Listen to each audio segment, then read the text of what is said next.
Hi friends, ఆ రోజుకు ఒక మంచి మాటలో ఈరోజు ఓషో జీవిత చరిత్ర 28వ రోజు చెప్పుకుందామండి.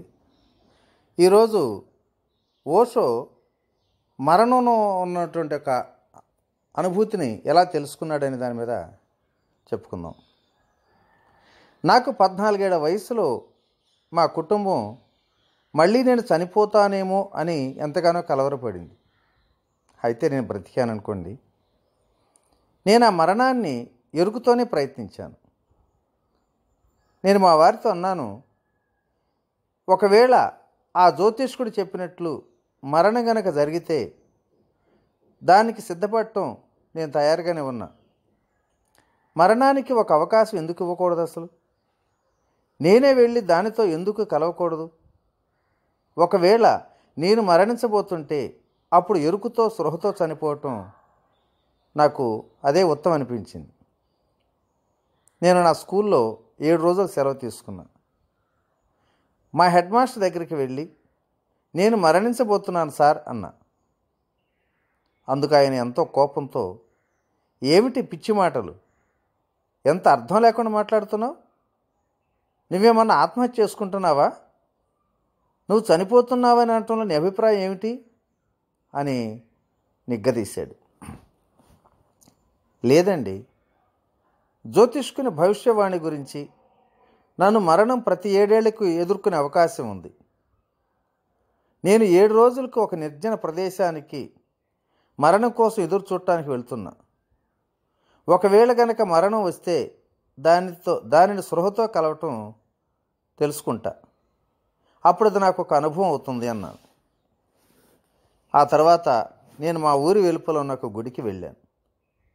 నేను ఆ గుడి పూజారితో నన్ను ఎవరూ కదల్చకుండా ఉండే ఏర్పాట్లు చేసుకున్నాను. అది ఒక ఏకాంతమైన, ఎవరూ రాని ప్రశాంతమైన దేవాలయం. అది శిథిలమై ఉంది. ఎవరు కూడా మందిరానికి ఎప్పుడూ రానిరారు. నేను ఆయనతో అన్నాను, నేను ఈ గుడిలోనే ఉంటాను. అయితే మీరు రోజుకి ఒకసారైనా నాకు ఏదో తినటానికో తాగటానికో కొంత ఇవ్వండి చాలు. రోజంతా నేను ఇక్కడే ఇలాగే పడుకొని ఆ మృత్యువు కోసం నిరీక్షిస్తాను అన్నాను. అలా 7 రోజుల పాటు నేను ఎదురు చూశాను. ఆ 7 రోజులు ఒక సుందరమైన అనుభవం అయింది. మరణం ఎప్పుడూ రాలేదు, కానీ నా తరపున నేను అన్ని విధాల మరణం జరిగేటట్లే ప్రయత్నించాను. విచిత్రమైన, విలక్షణమైన అనుభూతులు ఎన్నో కలిగాయి.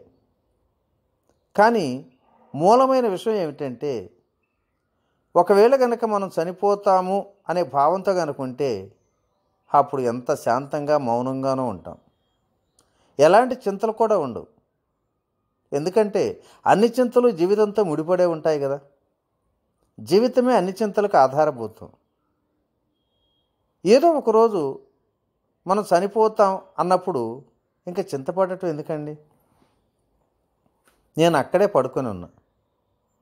3వ రోజు లేక 4వ రోజునో తెలియదు, కానీ ఒక పాము గుడిలోకి ప్రవేశించింది. అది వస్తున్నట్లుగా కనపడుతుంది.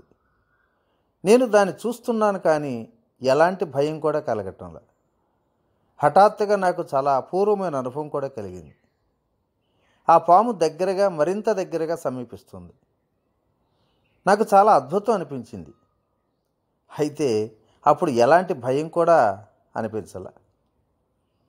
మరణం వస్తున్నప్పుడు అది పాము రూపంలో వస్తుందేమో కనుక భయపడటం ఎందుకు, ఎదురు చూద్దాం అని అనుకున్నా. ఆ పాము నా పైకి పాకి నా మీద నుంచి అవతలికి వెళ్ళిపోయింది. భయం కూడా మాయమైపోయింది. నిజంగా మనం గనక మరణాన్ని అంగీకరిస్తే ఇక అప్పుడు అక్కడ ఎలాంటి భయం కూడా ఉండదు. ఒకవేళ మనం గనక జీవితాన్ని పట్టుకుని విరాలాడుతుంటే అప్పుడే అక్కడ అన్ని విధాల భయం ఉంటుంది. చాలాసార్లు నా చుట్టూ ఈగలు ముసిరాయి. అవి నా చుట్టూ ఎగురుతూ, నాపై పాగుతూ, నా మొహంపై వాలేవి. కొన్నిసార్లు నాకు చీదర కలిగి వాటిని అవతలకు తోలేద్దామని అనిపించేది. కానీ అప్పుడు నేను అనుకున్నాను, దీనివల్ల ఉపయోగం ఏంటి? ఇప్పుడు లేక కొద్ది నిమిషాల తర్వాతనైనా నేను చనిపోతాను కదా. మరి అలాంటప్పుడు ఈ శరీరాన్ని రక్షించేందుకు ఇక్కడ ఎవరుండరు కనుక వాటిపైన వాటిని చేసుకొనిద్దాములే అనుకున్నా. అలా అనుకున్న మరుక్షణం ఆ చీదర కూడా మాయమైపోయింది. అవి ఇంకా నా శరీరంపై ఉన్నాయి, కానీ నాకు వాటితో ఎలాంటి సంబంధం లేనట్లుగానే తోచింది. అవి ఇంకెవరి శరీరంపైనో పాగుతూ కదులుతున్నట్లుగా అనిపించింది. తక్షణమే అక్కడ ఒక దూరం ఏర్పడింది. నిజంగా మనం మరణాన్ని ఒప్పుకున్నట్లయితే ఒక దూరం కూడా సృష్టించబడుతుంది. జీవితం చింతలతో, చిరాకులతో, ప్రతి ఒక్కదానితో కలిసి దూరంగా కదిలిపోతుంది. నేను ఒక రకంగా చనిపోయాను, కానీ నాకు మాత్రం మరణం లేనిది ఏదో అక్కడ ఉందని తెలిసి వచ్చింది. ఒకసారి పూర్ణంగా మరణాన్ని స్వీకరిస్తే దాని గురించి ఎరుకు కూడా కలుగుతుంది అన్న సత్యాన్ని కూడా తెలుసుకున్నా. మళ్ళీ నా 21వ ఏట మా కుటుంబం అంతా ఎదురు చూసింది నా మరణం కోసం. అప్పుడు నేను వారితో అన్నాను, ఎందుకు ప్రతిసారి అలా నిరీక్షిస్తుంటారు మీరు? ఇంకెదురు చూడకండి. ఇప్పుడు నేను మరణించబోవటంలా. భౌతికంగా ఏదో ఒక రోజున నేను చనిపోతాను, కానీ జ్యోతిష్కుని భవిష్యవాణి నాకు చాలా ఎక్కువగా సాయం చేసింది. ఎందుకంటే ఆయన మరణం గురించి నాకు చాలా ముందుగా అవగతం అయ్యేటట్లుగానే ఎరుక కలిగేటట్లు చేశాడు. ఈ కారణం వల్లనే నేను నిరంతరం మృత్యువుని స్వీకరించగలిగాను. అలాగే అది రాబోతుందనే విషయంపై ధ్యానం కూడా చేయగలిగేవాడిని. మరణాన్ని గాఢమైన ధ్యానానికి ఉపయోగించుకోవచ్చు. ఎందుకంటే అప్పుడు లోకం పైనుంచి మన శక్తి విముక్తి పొందుతుంది. అప్పుడు మన లోపలికి మనం కదలగలం. అందుకే శవాసనం వేయాలని సూచిస్తూ ఉంటారు చాలామంది. జీవితాన్ని ఉపయోగించి, మరణాన్ని ఉపయోగించి ఆ రెండింటిని దాటి అవతల ఉన్నదాన్ని కనుక్కోవచ్చు. తూర్పులో జనాల యొక్క మరణ అనుభవాలని ధ్యానపూర్వకంగా పరిశీలిస్తూ ఉంటాం. ఎలా చనిపోతారో అదే మన జీవితం మొత్తాన్ని మనం ఎలా జీవించాలో దాని ప్రతిబింబం అయ్యేటట్లుగానే చేస్తుంది. ఒకవేళ మనం మరణాన్ని దగ్గరగా చూడగలిగితే మన పూర్తి జీవితాన్ని గురించి కూడా వ్రాయగలుగుతాం. ఎందుకంటే ఆ ఒక్క క్షణంలోనే ఆ మొత్తం జీవితం అంతా కుదించబడుతుంది. ఒక లోభి గట్టిగా బిగించిన పిడికిలతో చనిపోతాడు. అతను ఇంకా పట్టుకొని అంటుకొని మరణించకుండా ఉండేందుకే ప్రయత్నిస్తాడు. ఇంకా విశ్రాంతిగా కావటానికి ప్రయత్నించడు. ఒక ప్రేమపూర్ణమైన వ్యక్తి తెరుచుకున్న పిడికిలతో చనిపోతాడు. తన జీవితాన్ని నలుగురితో పంచుకున్నట్లే తన మరణాన్ని కూడా అందరితో పంచుకుంటాడు. అతని ముఖంపైన అంతా వ్రాసి ఉన్నట్లు చూడగలుగుతాం. ఒకవేళ ఈ వ్యక్తి తన జీవితాన్ని పూర్తి ఎరుకుతో, స్పృహతో జీవించాడా లేదా అన్నది మనం అతని మొహం చూసి చెప్పగలం. ఒకవేళ అతను అలా జీవిస్తే అప్పుడు అతని మొహంపై ఒక కాంతి ప్రకాశం మెరుస్తూ ఉంటుంది.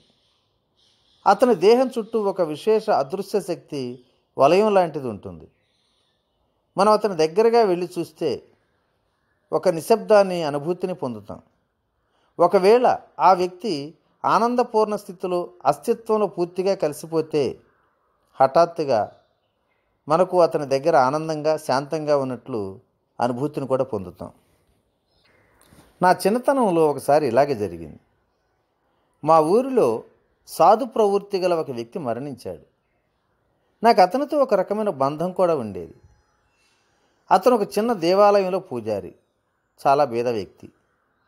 ఎప్పుడైనా నేను అటు కేసు వెళ్తే నేను ఆ వైపు నుంచి రోజులో కనీసం 2 సార్లన్నా వెళ్ళేవాడిని.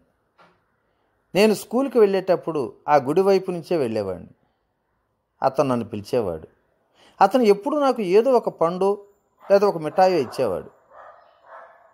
అతను మరణించినప్పుడు అతను చూడటానికి వెళ్ళిన వారిలో పిల్లవాడి నేను ఒక్కడినే.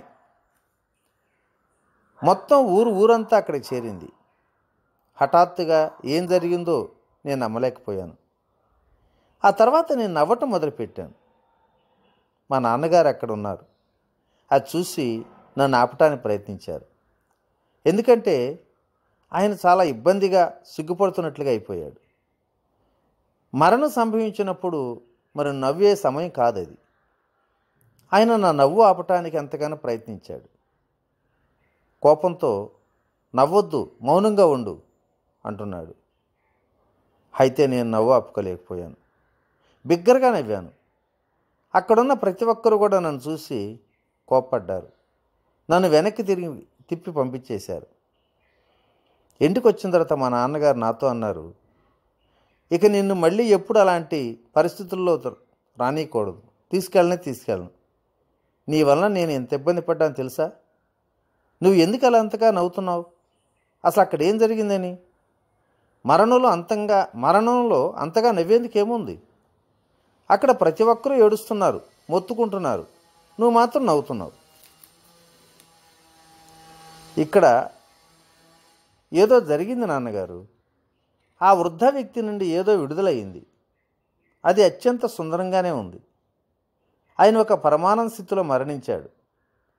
ఆ వృద్ధుడు చాలా సంతోషంగా, ఎంతో శాంతంగా మరణించాడు. నాకు ఆయన నవ్వులో పాలు పంచుకోవాలనిపించింది. ఆయన నవ్వుతూనే ఉన్నాడు. ఆయనతో వీడ్కోలు తీసుకునే శక్తి కూడా నవ్వుతూనే ఉంది. ఇక్కడ నేను ఒక అందరిలో పిచ్చివాడి కింద జమకట్టబడ్డాను. ఒక వ్యక్తి నవ్వుతూ ఎలా మరణించగలడు? అప్పటి నుంచి నేను చాలా మరణాలు చూస్తూనే ఉన్నాను, కానీ ఈ రకమైన మరణాన్ని నేను మళ్ళీ ఎప్పుడూ చూడలేదు. ఓకే ఫ్రెండ్స్, మరి ఈరోజు ఈ మంచి మాటను ఎంతతో ముగించుకుందాం. రేపటి రోజుని మరిన్ని విశేషాలతో కలుసుకుందాం. ఓకేనా? ఓకే, ఇట్లు మీ రామిరెడ్డి మానసరోవరం. Thank you.